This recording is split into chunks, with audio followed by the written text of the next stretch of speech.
수도권발 코로나19 확산 우려가 커지고 있습니다. 대구는 추가 감염자가 나오지 않았지만 경북은 3명이 추가로 나왔는데요. 확진자들은 모두 서울 사랑제일교회와 광화문 집회 참석자들입니다. 특히 집회 참석자가 대구 경북에서 3,000명이 넘는 것으로 추정돼 방역 당국의 긴장감이 높아지고 있습니다. 윤태호 기자가 취재했습니다. 대구시는 대구에서 광복절 광화문 집회에 참가한 사람이 1,600여 명으로 추산된다고 밝혔습니다. 전세버스 49대에 나눠 탔고 인솔자가 36명이었던 것으로 파악했습니다. 문제는 아직도 참가자 명단을 제대로 확보하지 못하고 있다는 겁니다. 개인정보 보호 등을 이유로 대구 총괄 관계자나 인솔자들이 명단 제출을 거부하고 있습니다. 1,600여 명 가운데 진단검사를 받은 사람은 186명, 10% 남짓에 불과합니다.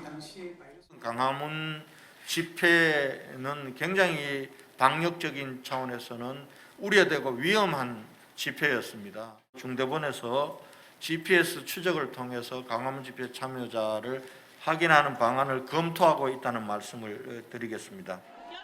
하지만 인솔자 36명 가운데 7명만 집회 참가자들이 진단검사를 받도록 하겠다고 약속했을 뿐 나머지는 협조하지 않고 있다고 밝혔습니다. 대구시는 증상이 있고 없고를 떠나 이번 주 금요일까지 무조건 진단검사를 받고 받지 않으면 형사고발과 손해배상을 하기로 했습니다. 경북도 집회 참가자가 1,500명 정도로 파악된 가운데 60대 2명을 포함해 확진 환자가 잇따라 긴장감이 고조되고 있습니다.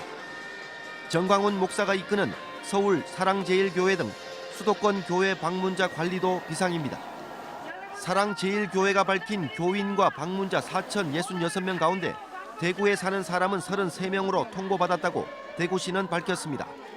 이 가운데 2명만 양성 판정을 받았지만 존재를 감추는 교인과 방문자가 더 있을 것으로 보고 예배 자제 등 방역 수칙을 지켜달라고 거듭 당부하고 있습니다. 신천지 당시에 유행했던 V형하고는 다릅니다. 그래서 일반적으로 한 6배 정도 전파력이 더 강하다라고 보통 알려져 있고요. 감염원에 노출되고 나서 빠른 분들은 한 이틀 안에 다른 분들을 감염시킬 능력들을 가지기 시작합니다. 대구시는 지금 대구의 코로나19 상황을 언제 터질지 모르는 시한폭탄으로 간주하고 있습니다.